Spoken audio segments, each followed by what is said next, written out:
Hello everyone. इस video में मैं आपको फीमेल रिप्रोडक्टिव सिस्टम से रिलेटेड एक टॉपिक पढ़ाने जा रही हूँ और उसका नाम है मेंस्ट्रुअल साइकिल। ठीक है। अब this word is also related with puberty, है ना, प्यूबर्टी से रिलेटेड। तो ये हम आज के टॉपिक में पढ़ेंगे मेंस्ट्रुअल साइकिल। मेंस्ट्रुअल साइकिल में कुछ पार्ट यानी कि इसका जो डिटेलिंग है, शॉर्ट नोट्स या स्टेप वाइज, ये क्लास 12th के लिए इम्पॉर्टेंट है और प्लस क्लास 10th में इसके जो जो वर्ड्स जिस तरीके से आपके एग्ज़ाम्स में आते हैं वो मैं यहाँ पर डिस्कस करूँगी। अब ये मेंस्ट्रुअल साइकिल क्योंकि प्यूबर्टी का हिस्सा है और वो भी फीमेल रिप्रोडक्टिव सिस्टम का, तो ये हमारा हो गया आज का टॉपिक और आज के वीडियो की हेडिंग। आइए चलिए, प्यूबर्टी दोनों में वैसे टर्म यूज़ करते हैं, बॉयज़ और गर्ल्स दोनों में, लेकिन क्योंकि यहाँ फीमेल रिप्रोडक्टिव सिस्टम से रिलेटेड मेंस्ट्रुअल साइकिल पढ़ने जा रहे हैं, इसलिए हमने फीमेल के रिप्रोडक्टिव सिस्टम से रिलेटेड प्यूबर्टी की डेफिनेशन यहाँ पे ले ली। क्या कह रहे हैं हम प्यूबर्टी की डेफिनेशन में? प्यूबर्टी की जो डेफिनेशन है वो कहती है कि कुछ एज के बाद, है ना, it is a period of maturation. कुछ एज के बाद रिप्रोडक्टिव सिस्टम में जो चेंजेस आते हैं वो हम प्यूबर्टी में एक्सप्लेन करते हैं। दोनों में है, बॉयज़ एंड गर्ल्स में। यहाँ हमारा फोकस गर्ल्स के ऊपर है, ये काम चल रहा है। ठीक है। In girls at the age of 10 to 12 years, 10 से 12 साल की एज में जो चेंजेस आते हैं वो जिस हार्मोन की वजह से होते हैं उस हार्मोन का नाम है हमारा स्ट्रोजन। ओ साइलेंट है यहाँ पे, इसको स्ट्रोजन पढ़ते हैं। GEN है ना, OESTEROGN, स्ट्रोजन। इस हार्मोन के इन्फ्लुएंस में 10 to 12 ईयर्स के बीच में जो फिजियोलॉजिकल मॉर्फोलॉजिकल, है ना, मॉर्फोलॉजिकल जो चेंजेस आ रहे हैं गर्ल्स में वो, और फिजियोलॉजिकल का मतलब जो हमारे हार्मोनल चेंजेस आ रहे हैं वो, यहाँ फीमेल्स की बात हो रही है। तो वो जो चेंजेस आते हैं उनको हम ये प्यूबर्टी के नाम से जानते हैं। अब दो वर्ड यूज़ करेंगे, एक है मेनार्च और दूसरा है मीनोपॉज। लेकिन मेंस्ट्रुअल साइकिल के कितने फेजेस होते हैं उसके लिए मैंने यहाँ पे एक सर्कल ड्रॉ किया और आपको मैं ये स्टेप वाइज समझाऊंगी कि यहाँ पे क्या हो रहा है। बट क्योंकि ऑर्गन से रिलेटेड पार्ट है, यानी किस ऑर्गन में किस तरीके के चेंजेस आते हैं, उसके लिए यहाँ एक छोटा सा डायग्राम बना रखा है। और ये पार्ट जो है वो हो गया uterus, UTERUS, female reproductive system का हिस्सा। ये फीमेल रिप्रोडक्टिव सिस्टम में ऑलरेडी अपने चैनल पे समझा चुकी हूँ। दूसरा हमने ले लिया ओवरी, ये हो गया ओवरी, है ना। और ओवरी से जब एग बाहर आएगा तो उसको हम बोलेंगे ओव्यूलेशन। और ये वाला एग फेलोपियन ट्यूब से होता हुआ, ये इससे ऑस्टियम से होता हुआ यहाँ फेलोपियन ट्यूब में पहुँचेगा। फर्टिलाइजेशन होगा तब और फर्टिलाइजेशन नहीं होगा तब। इन दोनों के बीच का जो डिफरेंस है वो यूट्रस की वॉल की थिकनेस से दिखाई देता है, यानी यहाँ से दिखाई देता है ऐसे, यूँ। ये हमारी thickness change in the thickness of uterus wall, जिसको हम एंडोमीट्रियम कहते हैं। वर्ड इसलिए लिख रही हूँ जब इस्तेमाल किया जाए, RIUM, है ना, जब इस्तेमाल किया जाए तो समझ में आए कि बात कहाँ की हो रही है। जब एंडोमीट्रियम की वॉल यूज़ की जाए या यूट्रस की वॉल यूज़ की जाए तो इसकी बात होगी। और जब ओवरी के अंदर के स्ट्रक्चर में चेंजेस की बात होगी इस पूरे साइकिल में, तो ओवरी की यहाँ बात करेंगे। एक ओवरी के अंदर कैसे कैसे चेंजेस आते हैं जब एग सेल बन रहा होता है। ये एक ओवरी का डायग्राम बना के रखा है, रफ स्केच। तो ये हमने बना ली एक ओवरी, ये हो गई, है ना। अंदर का स्ट्रक्चर सेक्शन दिखाने के लिए एक ब्लड वेसल बना लिया है हमने, ये हमने बना लिया ब्लड वेसल। और इस ब्लड वेसल में आपको पता है कि हार्मोन हमेशा ब्लड से कैरी होते हैं। तो ये जो एरो दिखा रही हूँ, ये दिखाने का तरीका ये है कि जब हार्मोन हमारे इस ओवरी के ओवरी वाले ऑर्गन में आ रहे हैं, मतलब ओवरी के अंदर रिलीज हो रहे हैं, तो वहाँ पे स्टेप वाइज, यानी नंबर 1 ये, नंबर 2 ये, नंबर 3 ये और नंबर 4 ये चेंजेस हो रहे हैं। अब ये चेंजेस क्या हो रहे हैं, यहाँ पर सबसे पहले हम लोग फॉलिकल्स को डेवलप कर रहे हैं ना, फॉलिकल्स जिसमें एग डेवलप होते हैं। यहाँ पर एग का डेवलपमेंट दिखाना शुरू हो गया है और यहाँ पर एग जो है वो पूरा मैच्योर हो गया है, जिसको हम लोग ग्राफियन फॉलिकल कहते हैं। ओवरी के स्ट्रक्चर का भी पूरा डिटेल मैं ऑलरेडी बना चुकी हूँ, लिंक यहाँ पोस्ट कर दूँगी। अब इस फेज़ को हम किस तरीके से बोलते हैं, यानी मेंस्ट्रुअल साइकिल के जो फेजेस हैं वो हम किस तरीके से पढ़ेंगे। पहला फेज़ में मेंस्ट्रुअल फेज़ में यहाँ पे पहला फेज़ जो होता है नंबर 1, जिसको हम लोग मेंस्ट्रुअल फेज़ बहुत आसान अगर करना चाहें, यहाँ फेज़ इस फेज़ की बात हो रही है। नंबर 1 में इसको ब्लीडिंग फेज़ भी कर सकते हैं इसको, है ना, तो ज़्यादा क्लियर होगा ब्लीडिंग फेज़। क्यों इसको ऐसे हम इस वर्ड से इस्तेमाल कर रहे हैं?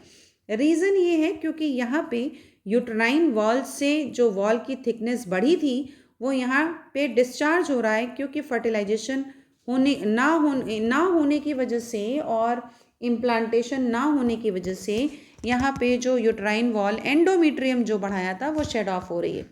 नंबर ऑफ डेज काउंट कर लेते हैं कितने हो सकते हैं मैक्सिमम। अगर हम डेज डालें और यहाँ पे मैं अगर 1 लिख दूँ, ऐसे 2 लिखूँ, फिर ये 3 लिखूँ, ये 4 लिखूँ, ये 5 लिखूँ, तो मोस्टली 1 to 3 कुछ फीमेल्स में, या फिर 1 to 5, है ना, यहाँ हम 1 to 5 कर लेते हैं तो कॉन्सेप्ट क्लियर हो जाएगा। यानी फेज़ नंबर 1 को, मेंस्ट्रुअल फेज़ को 1 से 5 दिन लगता है ख़त्म होने में, यानी ये साइकिल कंप्लीट होने में। अब सेकेंड फेज़ जो है वो हम लोग दे रहे हैं फॉलिक्यूलर फेज़ के लिए, है ना, तो फॉलिक्यूलर फेज़ पे हमने डाला नंबर 2, ये डाला। नंबर 1 क्या था? Bleeding phase. नंबर 2 क्या हो गया? Follicular phase. अब यही फॉलिकल को यहाँ ओवरी में बनाते हुए दिखाया है, सेम इस डायग्राम में दिखा रहे हैं। देखिए दोनों ऑर्गन्स को रिलेटेड है। ये देखिए ये फॉलिकल्स यहाँ डेवलप होना शुरू हो गए।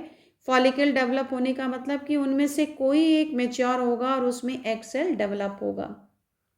यहाँ पर हमने इस फॉलिकुलर फेज़ में जो यहाँ अगर चलें तो 6th डे से स्टार्ट हुआ, है ना। अगर 5 दिन की साइकिल पहली वाली चली तो 6th डे से स्टार्ट हुआ और लगभग 13 डेज तक, यानी ये काउंटिंग होती रही 6, 7, 8, है ना, 9, 10, 11, 12, लगभग 13 डेज तक। यहाँ 1, 3, 13 डेज लिख लेते हैं, DAYS, लगभग 13 डेज तक ये कंप्लीट कर लिया हमने। लगभग 13 डेज तक हमारा फॉलिकुलर फेज़ चलता है, ये फेज़ चलता है ये। यानी क्या हो रहा है? पहले एक छोटा सा फॉलिकल ओवरी में बन रहा है, ओवरी में उस फॉलिकल बनने के बाद उस फॉलिकल के अंदर एग सेल मैच्योर हो रहा है और यहाँ तक आते आते ग्राफियन फॉलिकल पूरा रेडी है विथ कंप्लीट एग सेल, और ये हमारा फ्लूइड फिल्ड एंट्रम बना हुआ है जो इसके ओव्यूलेशन में हेल्प करेगा।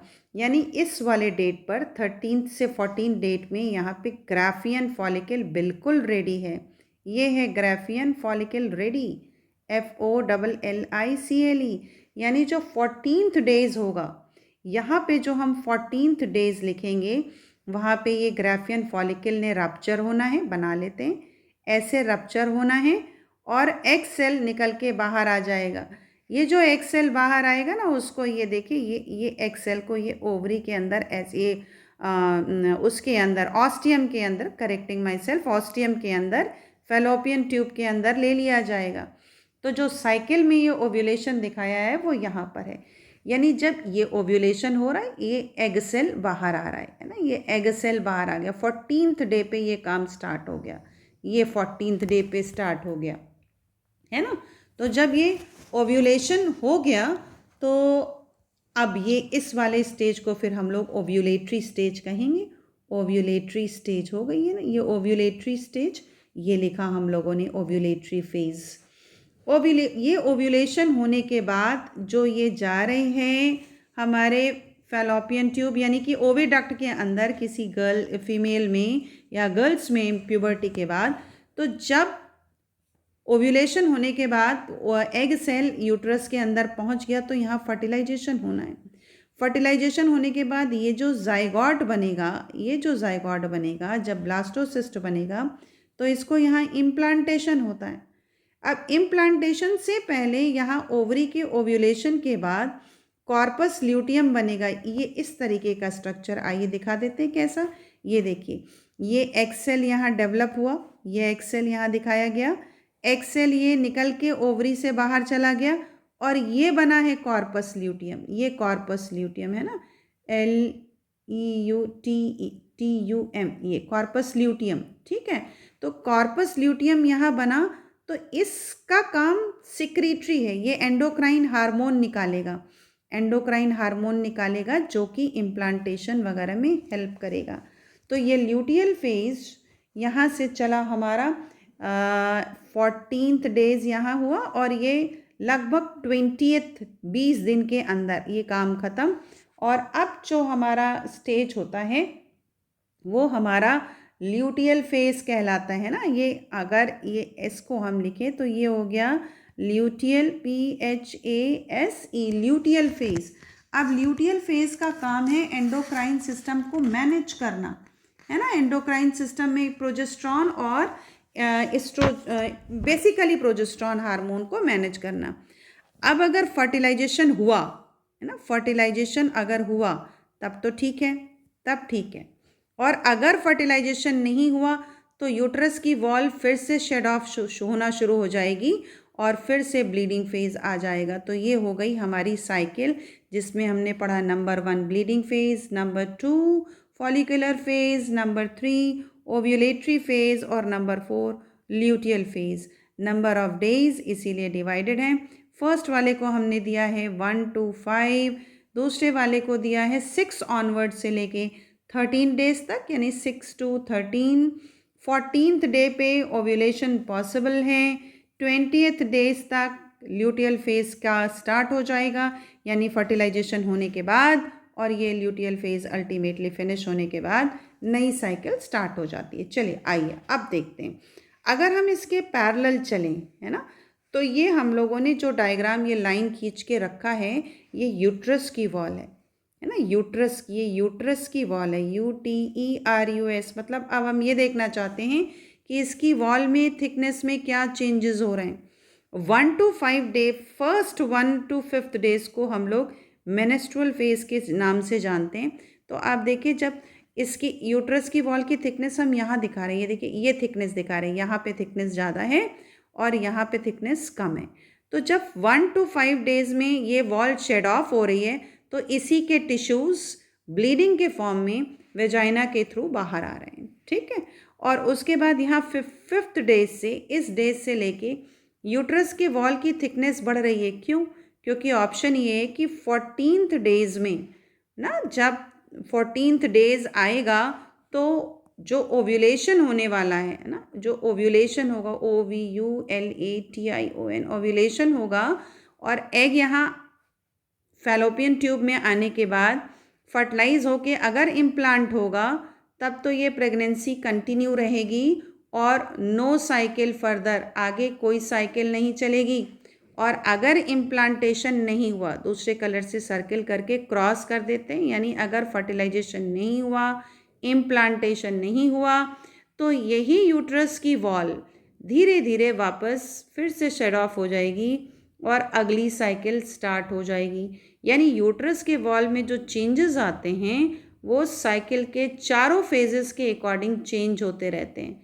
आइए देखते हैं, ये यूट्रस की वॉल की थिकनेस दिखाई जा रही है। अगर इम्प्लांटेशन है तो ये इम्प्लांटेशन दिखा रहे हैं, थोड़ा सा चेंज किया जाए, ये देखिए ये इम्प्लांटेशन दिखा रहे हैं, राइट। अब एग्ज़ाम में क्या आता है? एग्ज़ाम में आते हैं हमारे इन 4 फेजेस का rearrange. Menstrual phase number 1, follicular phase number 2, ovulatory phase number 3, luteal phase number 4। और एग्ज़ाम में आता है मेनार्च और मीनोपॉज में डिफरेंस। अब क्वेश्चन ये उठता है कि अब मीनोपॉज क्या चीज़ है। जिस तरीके से हम प्यूबर्टी को स्टार्ट कर रहे हैं, उसकी अपनी एक एज डिसाइड कर रहे हैं, उसी तरीके से after the age of fertilisation, है ना, फीमेल्स में मोस्टली कुछ बुक्स बोलते हैं 42 to 45 ईयर्स, कहीं कहीं ये लिखा है, कोई मैथमेटिकल कैलकुलेशन नहीं है, पर्सन टू पर्सन वेरी भी करता है, और कहीं कहीं ये लिखते हैं 45 to 50 ईयर्स, राइट। इस एज में जाकर फीमेल्स में ये साइकिल बंद हो जाती है। Total stoppage of menstrual cycle is called, pause माने बताइए रोक देना, है ना, तो हम इसके लिए वर्ड यूज़ करते हैं मीनोपॉज। किस हार्मोन की डिफिशिएंसी होने लगती है, क्यों कम हो जाता है, उस हार्मोन का नाम है एस्ट्रोजन। ओ ये ख़त्म हो जाएगा, OESTROGEN। सो हो आई होप कि मेंस्ट्रुअल साइकिल अब क्लियर हो गई होगी। अगले वीडियो में फिर इससे कोरिलेटेड टॉपिक के साथ मिलते हैं। Bye bye. लाइक करें और सब्सक्राइब करें। अगला कोई टॉपिक, कोई प्रॉब्लम जो आप पूछना चाहते हो तो ज़रूर पूछें, नीचे कमेंट बॉक्स में मेंशन ज़रूर करें। टाटा बाय बाय, स्वस्थ रहें और मस्त रहें।